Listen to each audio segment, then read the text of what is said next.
Hello and welcome back. I'm Lisa. And I'm Erin. And this is the Getawayz podcast. And we have a guest today. Hello. Guest or part-time co-host? Yeah, I think I'm a regular now. Megan's in the house, people. Yay. And we are going to talk about somewhere that we've all lived in different times. Yeah, funnily enough. Funnily is not a word. We've discussed this before. It's my word. Megan moved to Rotterdam as soon as we left. Yeah. I don't take it personally, though, at all. Like the week you guys left, I moved in. Yeah. We only live a skosh further than we did when you lived in Amsterdam. Because it took us an hour to get to Amsterdam. Yeah. 20 more minutes to get here. Yeah. Yeah. It just seems like a lot more. Well, yeah. Especially being that you moved there the second we left. You're driving to Sun instead of Amsterdam. Okay. So we lived there for 4 years. Mm-hmm. You spent a lot of time there for one, but only officially moved 3 months ago? Yeah. 3 months ago. Okay. All right. So let's talk about Rotterdam because I don't think a lot of people really give it a thought. No. Yeah, it's not on the list of places that I hear people from home talking about. You have to go visit. Yeah. But there's things. There's things. Yeah. I mean, there is, I think the one thing that struck me right away from being there is how much they remember and keep World War II in the forefront of everything. Oh, you feel that way? Yeah. So I don't feel that way. I mean, you walk around and see on the ground there's the fire pictures, which show you the places that were bombed and the places that the fire ring was around the city. There's at the old port, there's the whole memorial for everyone that was lost in World War II. I mean, it was hit so hard. And I think it really and the whole motto of the city is, what is it? We will survive or something. I mean, it's a very... Yeah. They really hold on to the rebuilding of it all and the work of it all. Yeah. Is very ingrained in the culture, I think. I remember it was like the first week or two that we lived there. My oldest sister, Lori, came and we did a walking tour, and there was our tour guide showed us a picture of at the very end, I think it was May 5th. I think it was the day that it was freed, and it was the whole city was demolished except for the church. Yeah. I mean, it was leveled. There was nothing standing. So the Bangrens, they're like, well, I remember when I guess it was Jillian and I, when we went to look at the school before you had come, and we were walking around down by Lijnbaan, which I didn't know it was Lijnbaan then. And we saw that big thing on the ground lit up with the fire. And we thought it was like something evil, like some sort of occult thing. Right. It wasn't. It's just marks where the fire destroyed everything. Right. And where the bombs went off. Yeah. But I think because of that, there's a very interesting architecture in the city. They definitely made a conscious decision that they were going to build it back, but build it back like nothing else in the Netherlands. Well, anywhere really. Yeah. I mean, it's a very eclectic architecture. Yeah. Especially in the city center. No, like the cube houses. Yeah. Which you'll put a picture on the website, I'm sure. But how would you even describe that? It was an architect who made... I don't even know how to describe them. How would you guys describe them? They're like a totally square picture moving, and your packing box totally square. That's your house, but it's on its side. Yeah. That's how it is. Yeah. And kind of hangs over because there's nothing right below it. I mean, there's like a bridge aspect to it. So the cubes like connect and go over one of the main roads. Yeah. Yeah. And it has like a very industrial but experimental feel. Yeah. And have you been in them? No. I've been in them. Have you been in them? What were your thoughts about going into the cube houses? I thought that they used the space amazingly well because it felt much bigger and much more usable than I thought it would. It gave me the worst vertigo I've ever had. Like I was nauseous. I could never live there. I didn't have that problem. I don't have that problem very often. I'm not like my sisters who have, weird movement problems for the most part, but I couldn't stand to be in there. Yeah, I could never live there.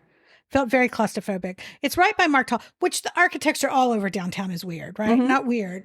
Progressive. I think it's weird. But that's what I'm saying. It's eclectic. I mean, everything looks very, very different and very unique. So the cube houses are in downtown, and they're like over one of the main streets. Sitting over Black. Yeah. And then right outside the Cube Houses is Markthal, which is, it's an apartment building that inside has a food and market hall. And it's upside down U shape, like a rainbow kind of. Well, they call it a pencil sharpener because Rotterdam also loves nicknames. And so that's the pencil sharpener. And we can talk about across the road, there's the pencil. But yeah, so it's basically, it could almost be a train station. Yeah, a train could go right there. Yeah. But it's apartments. And the apartments are very expensive. They have each has to have one window that looks down on the food market. And they call it the biggest art installation in Europe. Because that whole under you part where the windows are and the bottoms of the apartments are it's a piece of art. Is it? That's what they say. It's art. But there's in that market, there's all kinds of different foods, and there's an Asian market, and it's a good market. Yeah. Which we loved that food hall for a while. Yeah. It's what I'll say, and I don't know, are we just jumping around here? Because if we're going to jump around here, I'm just going to jump right into what I liked and what I didn't like about that food hall. Well, we were talking about architecture. Oh, okay. It's a mural. That's what the inside is supposed to be. Yes, it's a mural. It's a mural. Yeah. Good job. But then right across the street is Oudhaven, which is the old port, which is not new architecture. Right. There's not a whole lot of architecture, period. It's boats.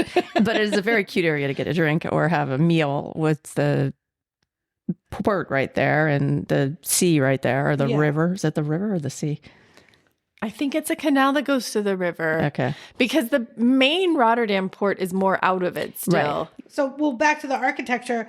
Also down there is Erasmus Bridge. Right. Which is architecture. Well, they say it's supposed to represent a swan, right? Like on the river. Yeah? Okay.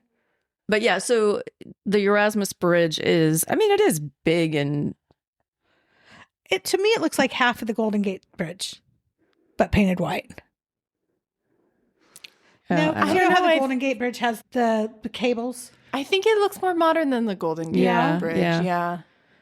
I think it's perfectly fine. Like I don't think it's as fantastic as some people do, but it's nice. It's fine. For all you people that love architecture out there, I'm sorry. That's really just not our thing, right? But it is. We're talking about it. So, well, it's just it is a city that is very specifically architecturally different. Yeah.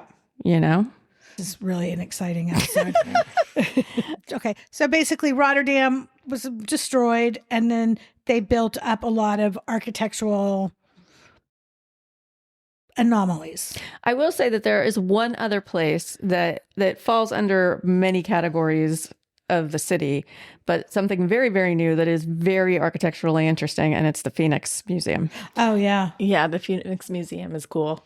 Should we talk a little bit about that before we move that's on? a good segue right into museums, because that's the Dutch are known for their art, right?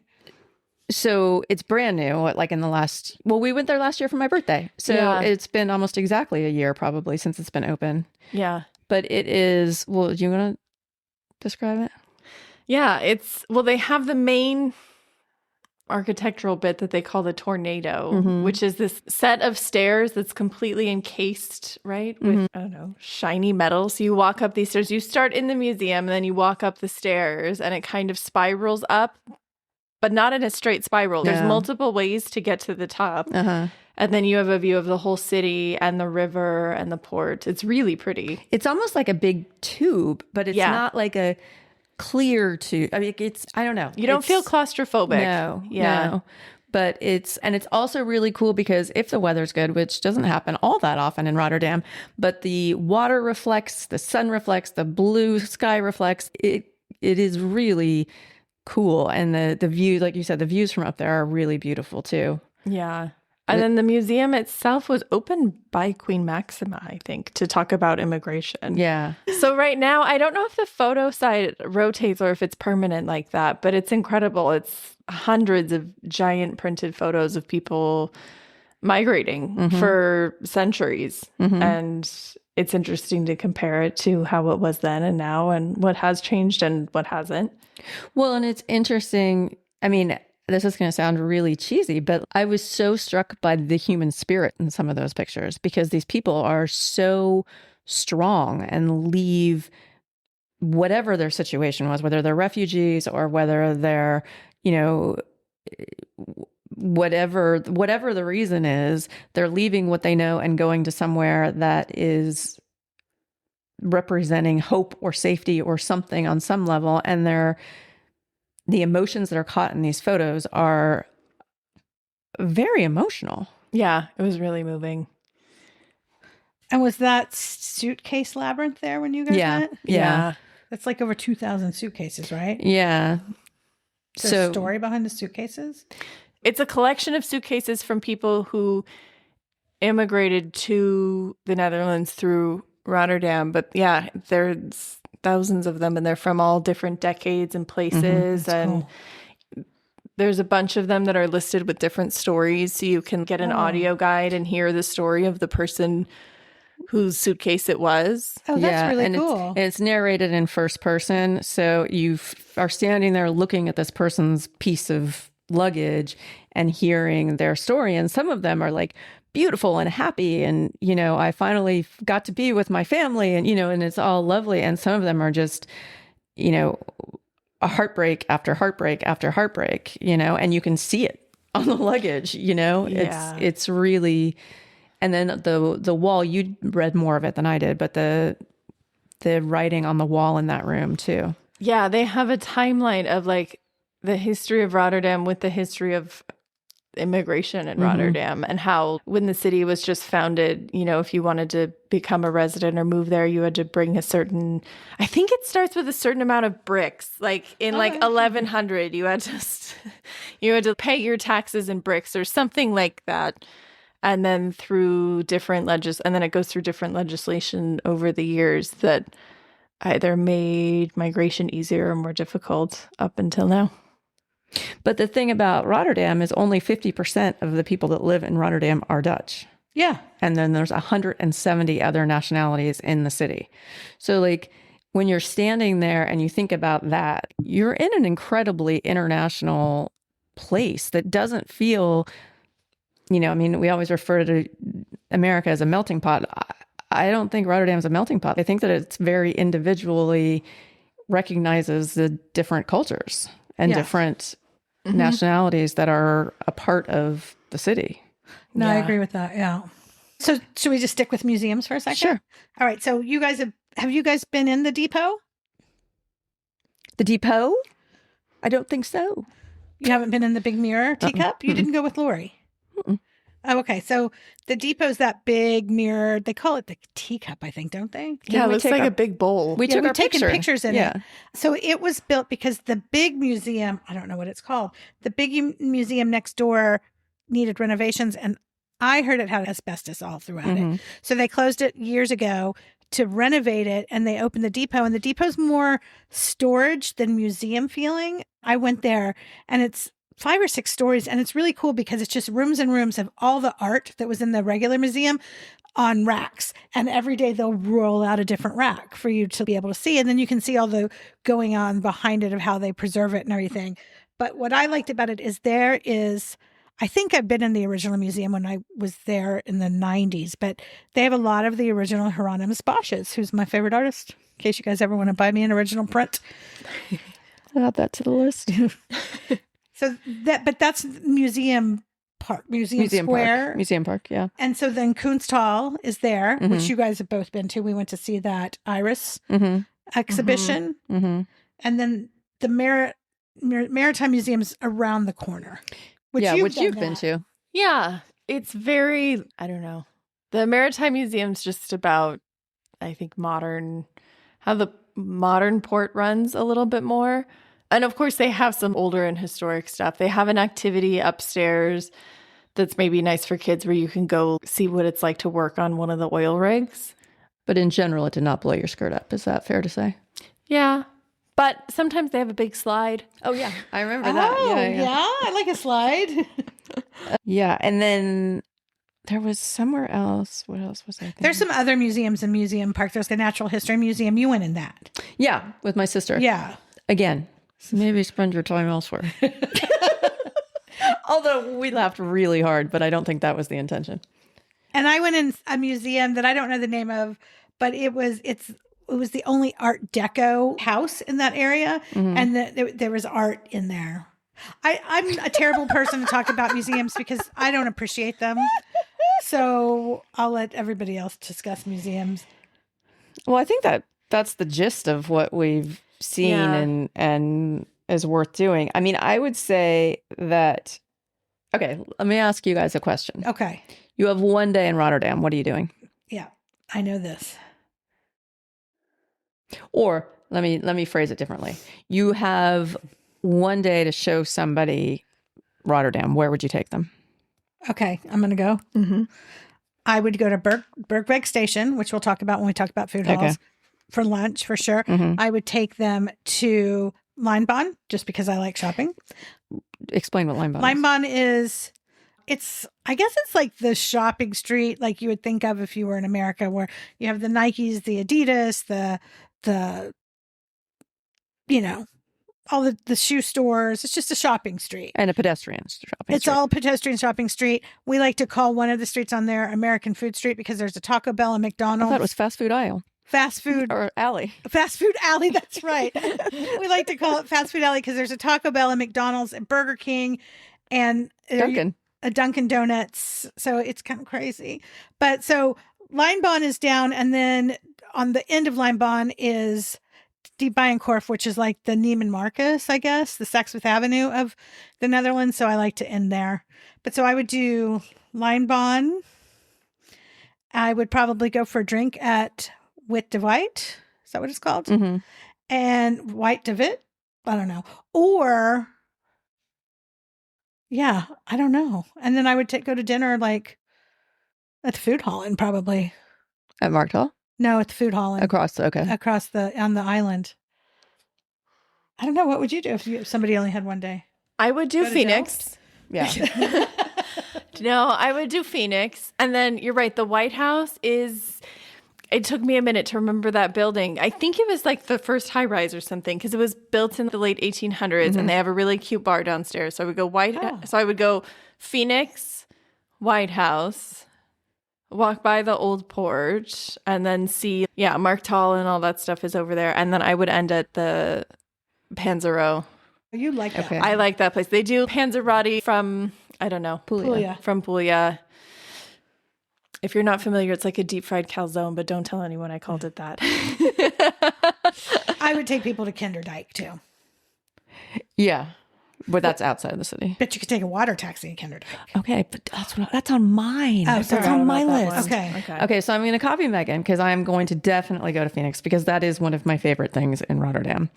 And then I would probably take a water taxi. Okay, so the water taxis, it's what, like a 7 or 8 minute taxi ride from the side that the Phoenix is on to like the just rest of the Rotterdam. Mass, right? Yeah. So it's quick, but it's this actual speedboat. Yeah. And it's really fun. It's really stupid. I mean, it's very short, but it's so worth doing. And it's really, I mean, I loved it. And your parents loved it. Mm-hmm. And so I would take the water taxi from Phoenix across to the old port. I would then have mussels for lunch at the old port.